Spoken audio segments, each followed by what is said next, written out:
So if you're going to spend time doing this should, where you're shoulding on yourself, then I need you to spend time in edifying yourself.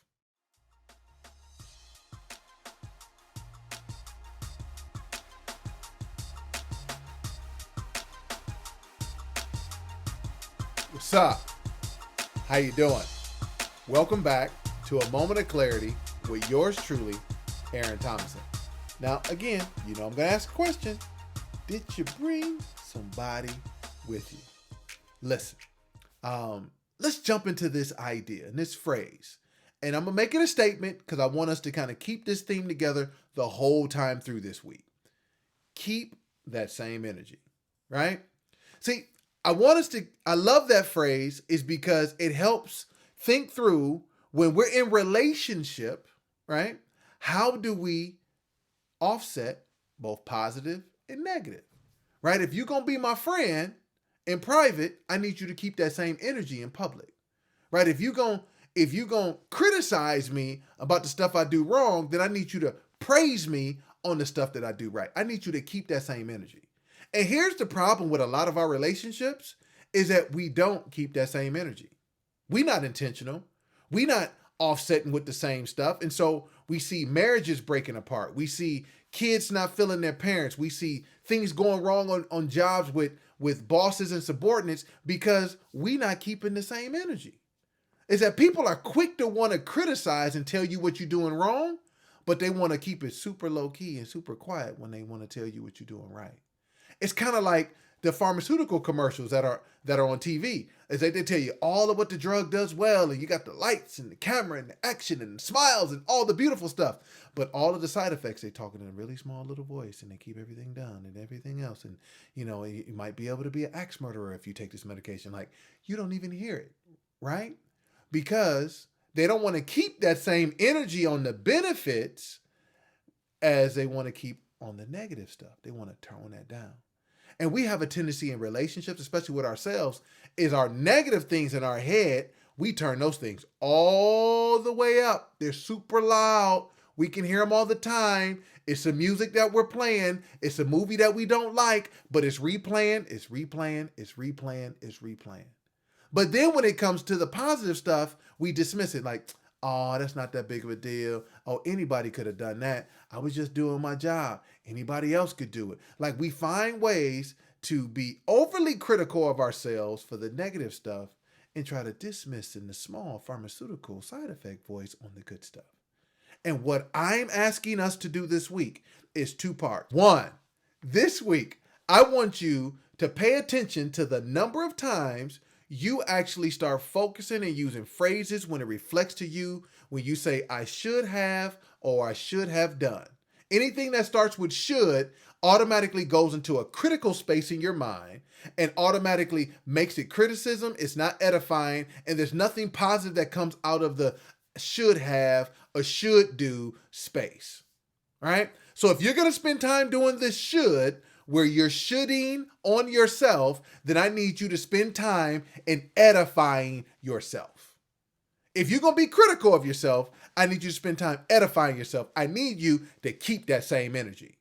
So if you're talking about what you should have done, then I need you to talk about what you have done. If you're talking about, I can't believe that I'm still in this place, I need you to talk about the fact that you've gotten to this place and how you got there.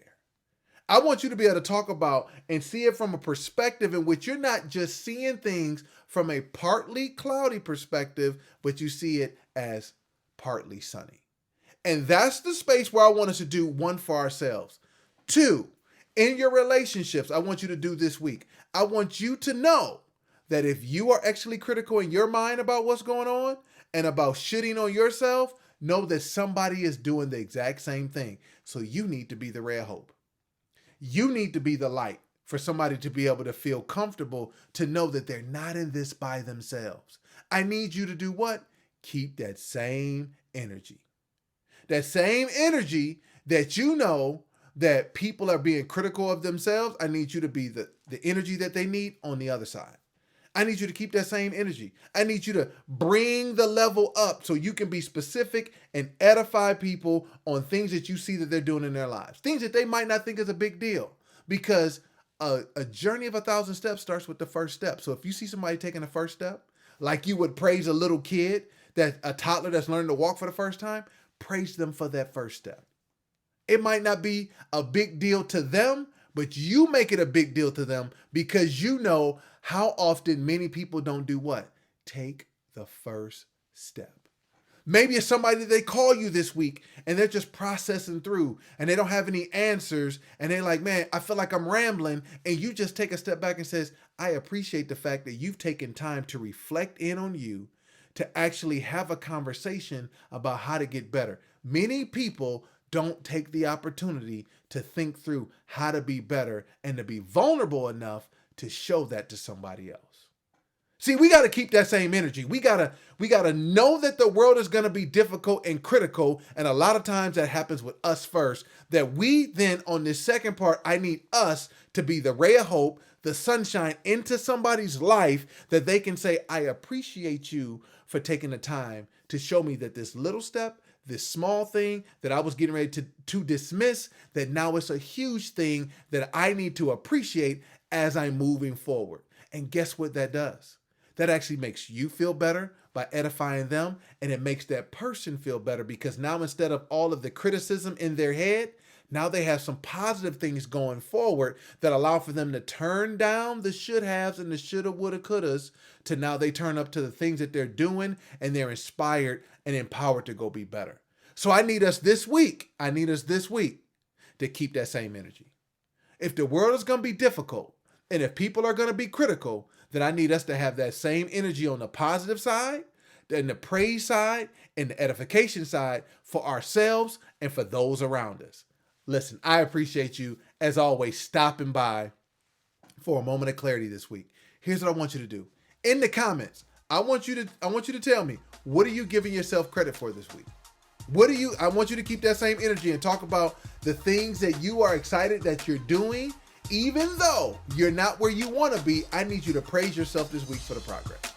And for those also in the comments, talk about how you've been able to intentionally look out around you in your job, in your family, in your neighborhood, in your relationships, small things to make a big deal for people around you, because knowing in their minds they're being extra critical of themselves, and you're going to be the ray of hope and that sunshine to interrupt some of those dark thoughts, to give them the encouragement to keep going.